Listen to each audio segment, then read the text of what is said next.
السلام علیکم ورحمۃ اللہ وبرکاتہ۔ الاشباہ والنظائر صفحہ نمبر 365۔ بسم اللہ الرحمن الرحیم۔ الفن السابع من الاشباہ والنظائر الحکایات والمرسلات۔ تو الاشباہ والنظائر کا 7واں فن ہے کہ جس میں حکایات اور واقعات ہیں۔ بسم اللہ الرحمن الرحیم۔ الحمد للہ وسلام علی عبادہ الذین اصطفیٰ۔ تمام تعریفیں اللہ کے لیے اور سلامتی نازل ہو اللہ کے ان بندوں پر کہ جن کو اللہ رب العزت نے چن لیا ہے۔ وبعد حمد و صلاۃ کے بعد فہذا هو الفن السابع من الاشباہ والنظائر، کہ یہ 7واں فن ہے اشباہ والنظائر کا، وبہ تمامہ، اور اسی پر جو ہے کتاب کا ختم ہے۔ وہو فن الحکایات والمرسلات، اور یہ حکایات و واقعات کا فن ہے۔ وہو فن واسع، اور یہ ایک وسیع فن ہے۔ قد کنت طالعت فیہ اواخر کتب الفتاوی او طالعت مناقب الکردری مرارا۔ فرماتے ہیں اور میں نے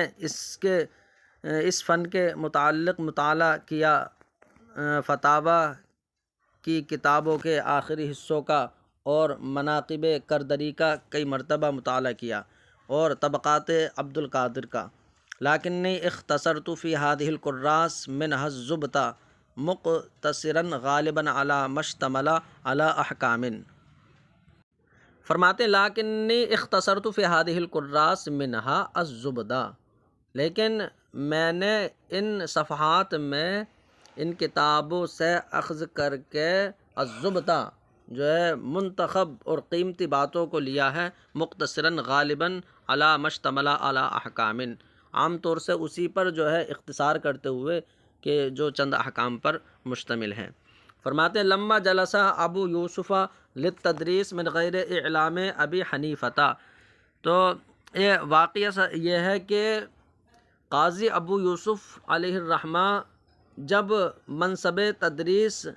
کے لیے یعنی تدریس کے لیے بیٹھے امام اعظم علیہ الرحمہ کو بتائے بغیر، فارسل الیہ ابو حنیفہ رجلا، تو امام اعظم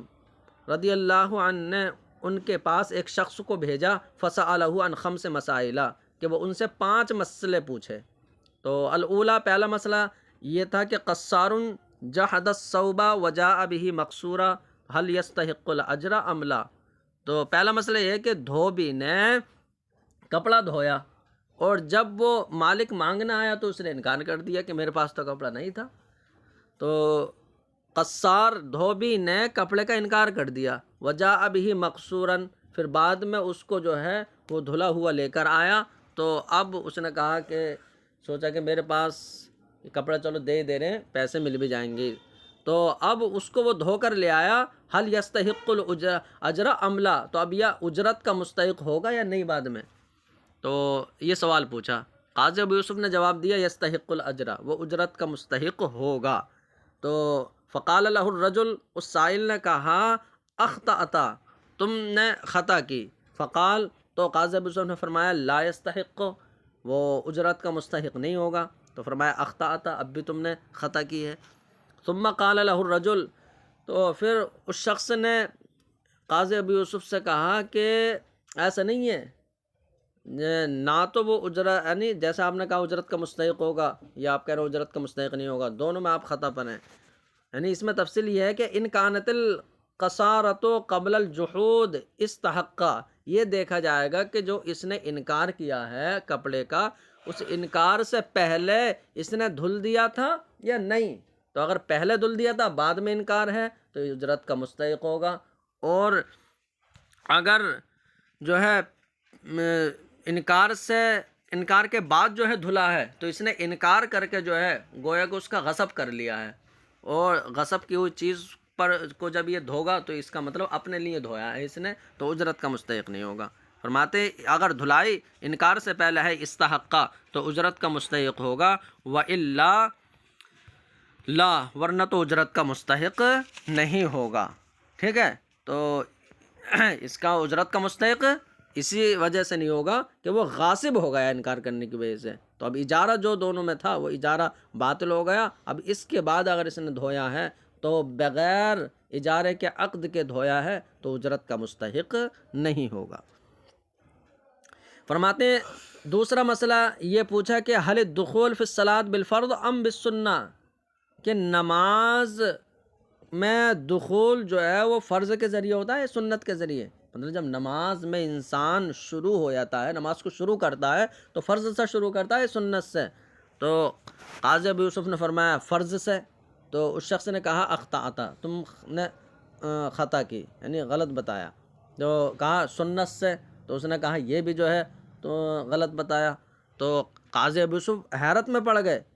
کہ باپ تم ہی بتا دو کیا ہے جواب۔ تو اس شخص نے کہا بہما، دونوں سے۔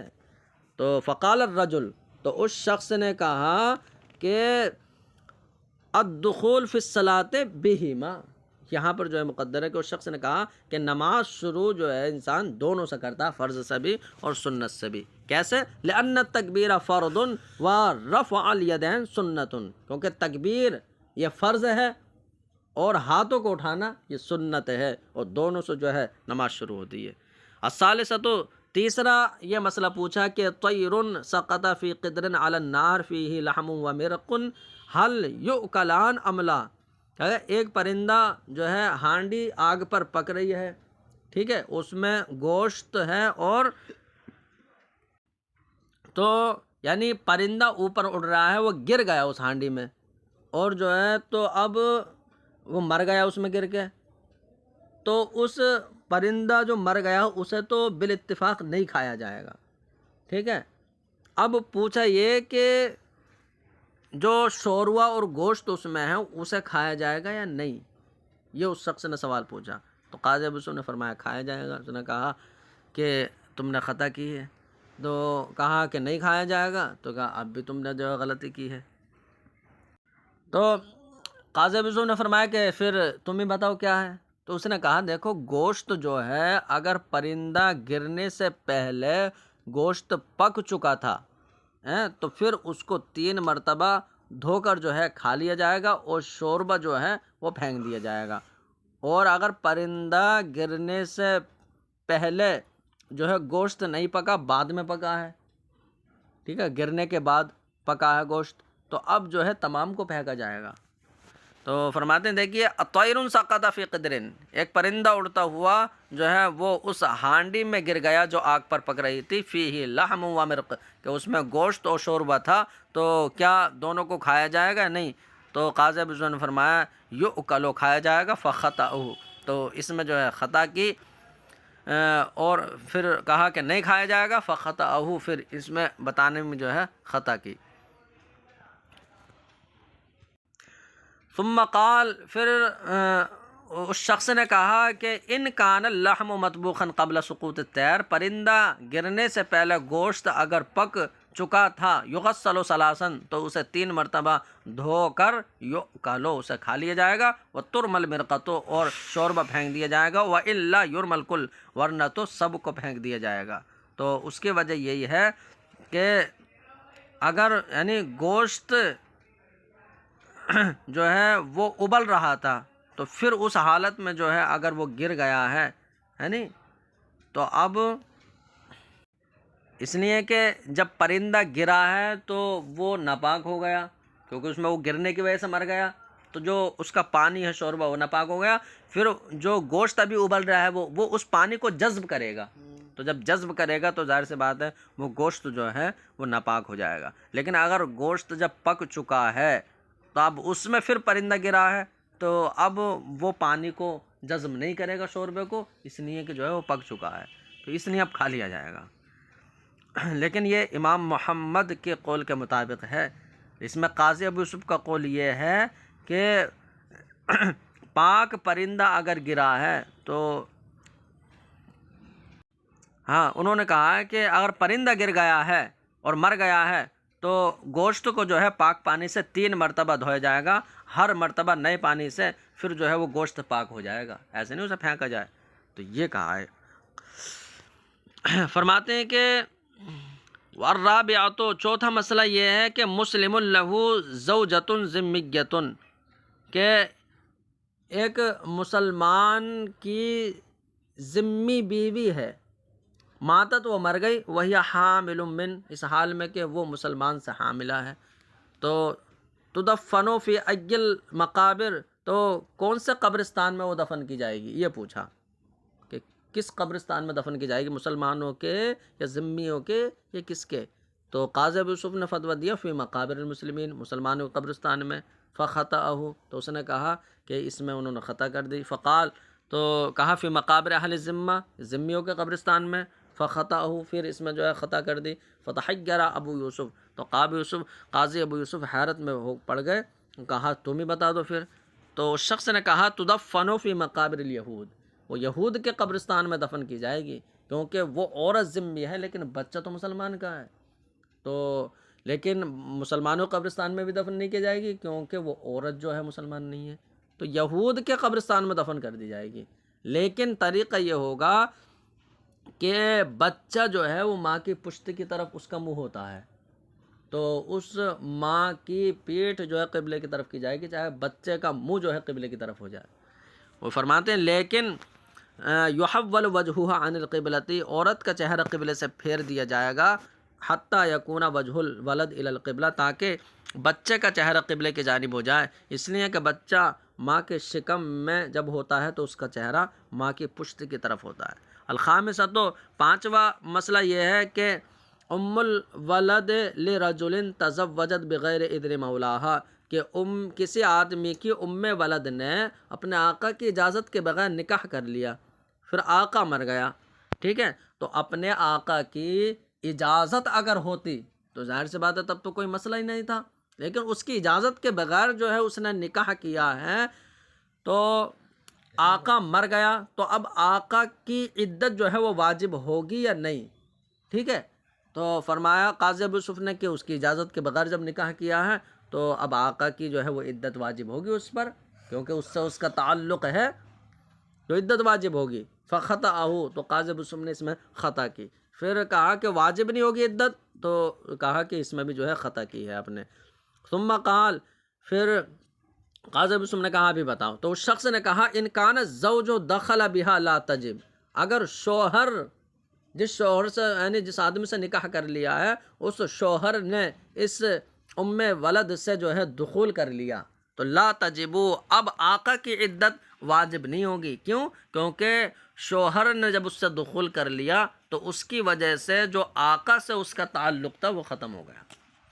ٹھیک ہے، وَإِلَّا وَجَبَتْ، ورنہ یعنی کہ اگر دخول نہیں کیا تو آقا سے بھی تعلق باقی ہے، کیونکہ وہ اس سے وطی آقا نے کی ہے، تو اس لیے جو ہے عدت واجب ہوگی۔ تو جب یہ 5 مسئلے پورے ہو گئے تو قاضی ابو یوسف نے اپنی کوتاہی کو سمجھ لیا، یعنی جان لیا کہ میں نے جو ہے کوتاہی کی ہے، فعاد الی ابی حنیفہ، تو امام اعظم ابو حنیفہ رضی اللہ عنہ کی بارگاہ میں آئے، اور جب آئے تو فقال، تو امام اعظم نے اس وقت یہ جملہ فرمایا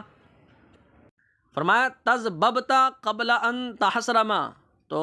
حسرما کہتے ہیں وہی کھیتی کا پک جانا، کٹنے کے وقت پہ آ جائے، تو یہ جملہ اس وقت بولتے ہیں کہ جب پورے طریقے سے لیاقت نہ ہو اور آدمی اس کام کو جو ہے سنبھال لے، تو امام اعظم نے فرمایا کہ تم پکنے سے پہلے منقع ہو گئے، پکنے سے پہلے منقع ہو گئے، تو یہ فرمایا کدا فی اجارات الفیض، اور اسی طرح فیض کے کتاب الاجارات میں ہے۔ فرماتے ہیں مناقب کردری میں یہ ہے کہ ان سبب انفراد ہی انہ مریضہ مردن شدیدہ، کہ قاضی ابو یوسف کے الگ ہونے کی وجہ یہ رہی کہ وہ یعنی الگ جو ہے اپنے درس کا لے کر بیٹھے، تو اس کی وجہ یہ رہی کہ ایک مرتبہ وہ سخت بیمار ہوئے تو امام اعظم علیہ الرحمہ ان کی اعادت کے لیے تشریف لائے، وقال، اور فرمایا کہ لقد کنتو، تو فرمایا لقد کنتو اؤملک بعدی للمسلمین، جیسے کہ شاگرد سے استاد کہتا نا کہ اپنے بعد جو ہے مسلمانوں کے لیے مجھے بڑی تم سے توقع ہے، میں تم سے بڑی امید رکھتا ہوں، تو امام اعظم نے فرما دیا تھا کہ لقد کنتو اؤملک بعدی، کہ اپنے بعد میں تم سے بڑی توقع رکھتا ہوں، یعنی یہ مسلمانوں کے لیے کہ تم جو ہے کام آؤ گے اور تم سے تو بڑے بڑے کام لینے ہیں، تو ایسے جیسے استاد کہتا ہے، تو ایسے امام اعظم نے فرمایا کہ وَلَئِنْ أَصَبْتَ لَيَمُوتَنَّ عِلْمٌ كَثِيرٌ، کہا اگر خدا نخواستہ تمہیں کچھ ہو جائے اور تم دنیا سے چلے گئے تو بہت علم جو ہے وہ فنا ہو جائے گا۔ فلما برآ، تو جب قاضی ابو یوسف شفا یاب ہوئے، اعجب بنفسہ، تو انہوں نے اپنے آپ پر رشک کیا اور کہا کہ میرے تعلق سے میرے استاد امام اعظم نے ایسا فرمایا ہے۔ وعقد له مجلس الامالی، اور انہوں نے اپنے لیے جو ہے امالی کی مجلس جو ہے وہ منعقد کر لی۔ وہی کہ جو امالی کی مجلس ہوتی ہے کہ استاد شاگرد کو جو ہے املا وغیرہ کراتا ہے، لکھواتا ہے، تو تدریس کی جو ہے مجلس منعقد کر لی۔ وقال له حین جاء، تو جس وقت امام اعظم کے پاس جو ہے قاضی ابو یوسف آئے تو امام اعظم نے اس وقت فرمایا ما جاء بکا الا مسألۃ القصار، کہ تم کو جو ہے ایک دھوبی کا مسئلہ نہیں آیا۔ سبحان اللہ،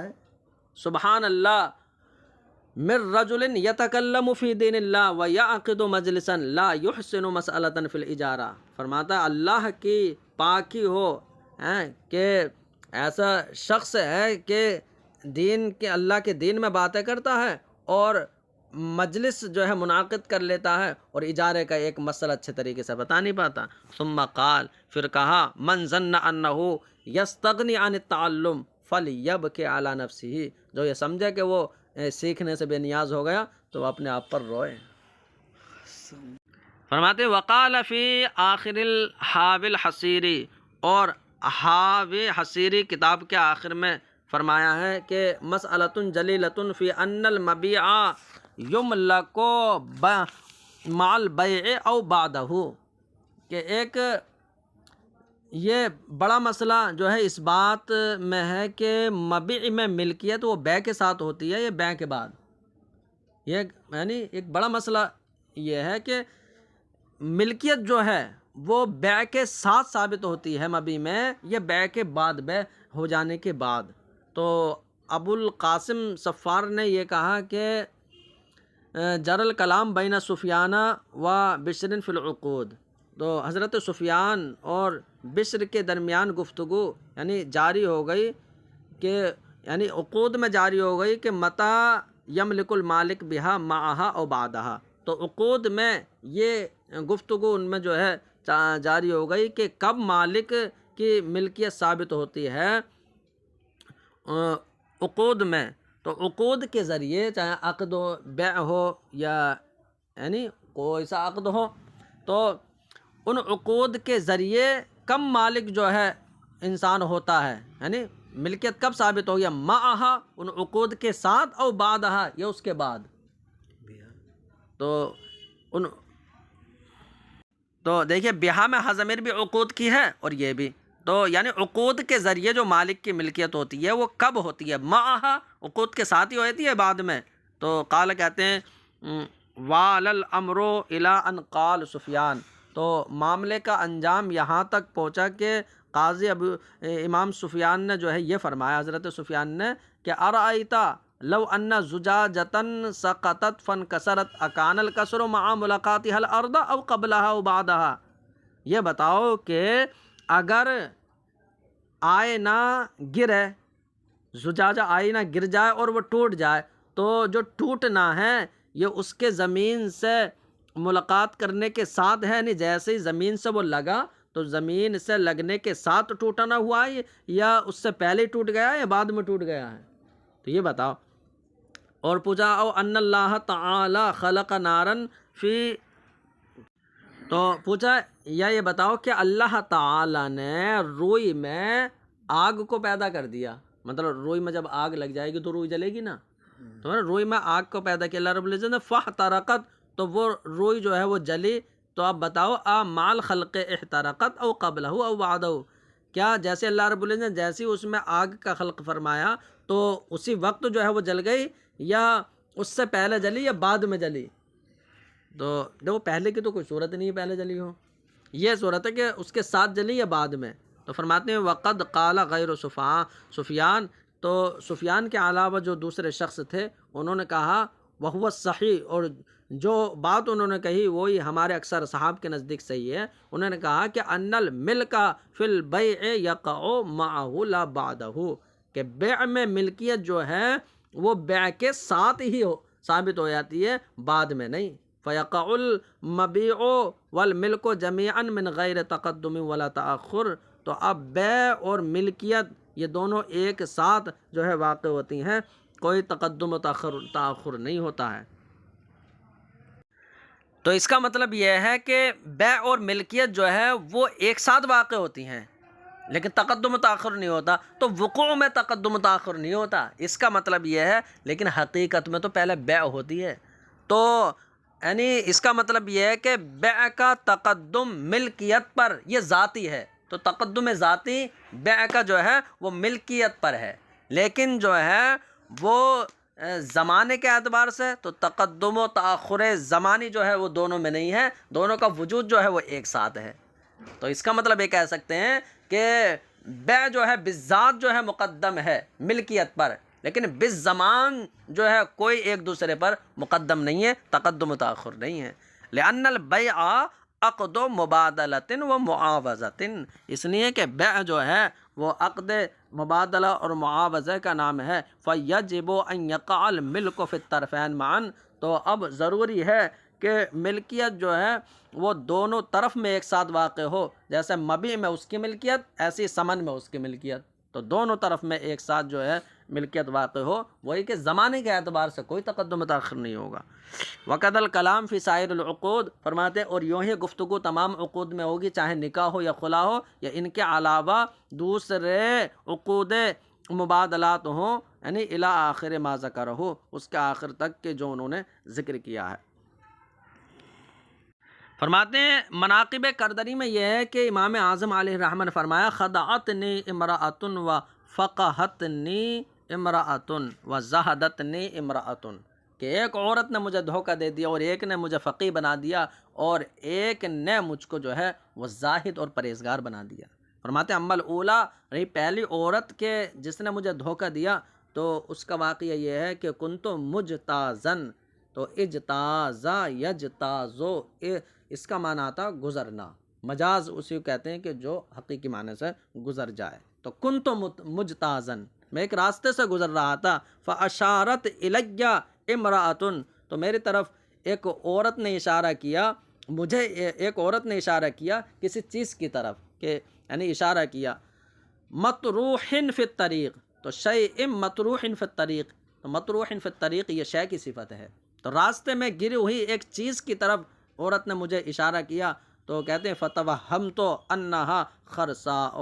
میں یہ سمجھا کہ یہ عورت جو ہے گونگی ہے اور یہ کہہ رہی ہے کہ مجھے اٹھا کے دے دو، تو میں یہ سمجھا یہ گونگی ہے، وَأَنَّ الشَّيْءَ لَهَا، اور یہ گری ہوئی چیز اس کی ہے، فَلَمَّا دَفَعْتُهُ إِلَيْهَا، تو جب میں نے وہ چیز اس عورت کو دی اٹھا کر، تو قالت، وہ بولی احفظه، اب تم اس کے جو ہے حفاظت کرو، یعنی اس کو محفوظ رکھو، حتیٰ تسلمہ لصاحبہ، جب تک کہ تم اس کے مالک کو سپرد نہ کر دو، تو اس وقت تک جو ہے اس کی جو تم حفاظت کرو۔ تو یہ احفظہ ہوگا، یہ اوپر حمزہ لگا دیا، احفظہ، کہ تم اس کی جو ہے حفاظت کرو یہاں جب تک کہ تم اسے مالک کو سپرد نہ کر دو، کیونکہ لقطہ جو ہے وہ اپنی حفاظت میں رکھنا ہوتا ہے جب تک کہ مالک کو نہ دے دیا جائے۔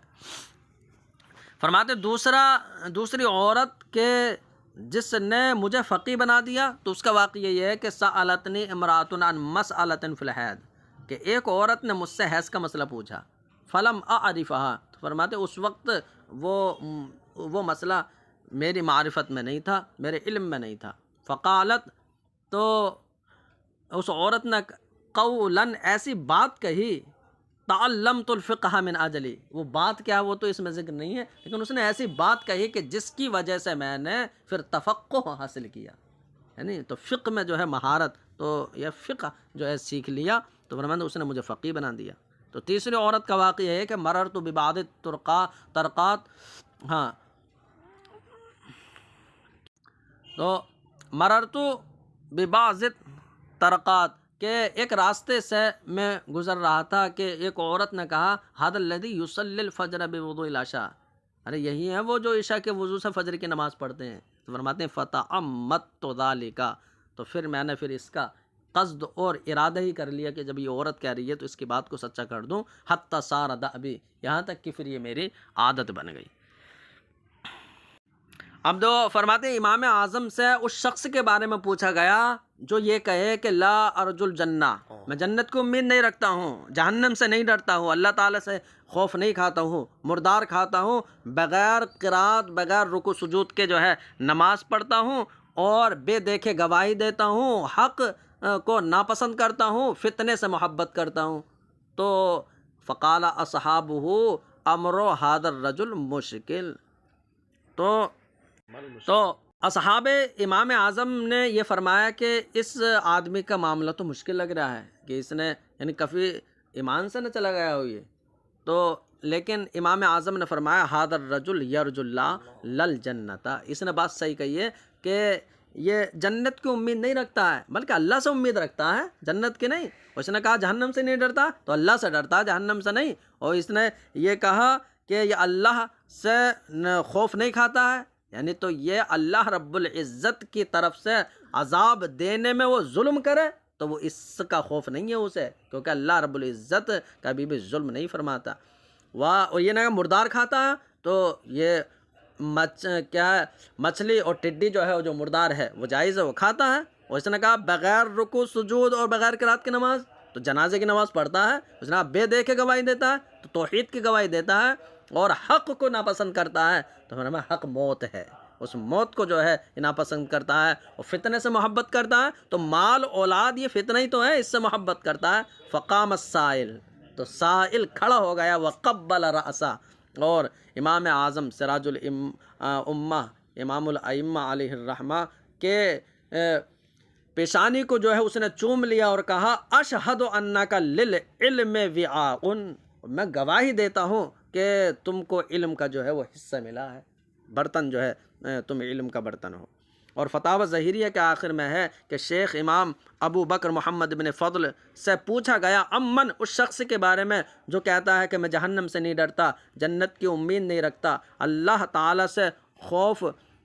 کھاتا ہوں اور اس سے ہی امید رکھتا ہوں، تو یعنی جہنم سے نہیں خوف کھاتا، جنت کی امید نہیں رکھتا، بلکہ اللہ تعالیٰ سے خوف کھاتا ہوں، اس سے امید رکھتا ہوں۔ تو اب انہوں نے کہا قولہ، اس کا یہ کہنا، یعنی آخر کے دو جملے تو چلو صحیح ہیں، اللہ کا خوف اس کی امید، لیکن جہنم سے خوف نہیں کھاتا ہوں، جنت کی امید نہیں رکھتا ہوں، تو اس کا یہ قول کہ میں جہنم سے خوف نہیں رکھتا ہوں اور جنت کی امید نہیں رکھتا ہوں، یہ غلط ہے، اس لیے کہ اللہ تعالیٰ نے خوف عبادہ بالنار، اللہ رب العزت نے اپنے بندوں کو جہنم سے خوف دلایا ہے اپنے اس قول میں فاتقوا النار التی اعدت للکافرین، کہ جہنم کی اس آگ سے جو ہے ڈرو کہ جو کافروں کے لیے تیار کی گئی ہے۔ تو فرماتے ہیں ومن قیل له خف مما خوفک اللہ تعالی فقال لا اخاف ردا لذلک کفر، تو فرماتے ہیں جس شخص سے یہ کہا گیا کہ اللہ رب العزت نے تجھے جس سے خوف دلایا ہے اس سے تو بھی خوف کھا، تو وہ یہ کہے کہ میں خوف نہیں کھاؤں گا، اس بات کے رد میں اگر اس نے یہ کہہ دیا کفرا، تو وہ کافر ہو جائے گا۔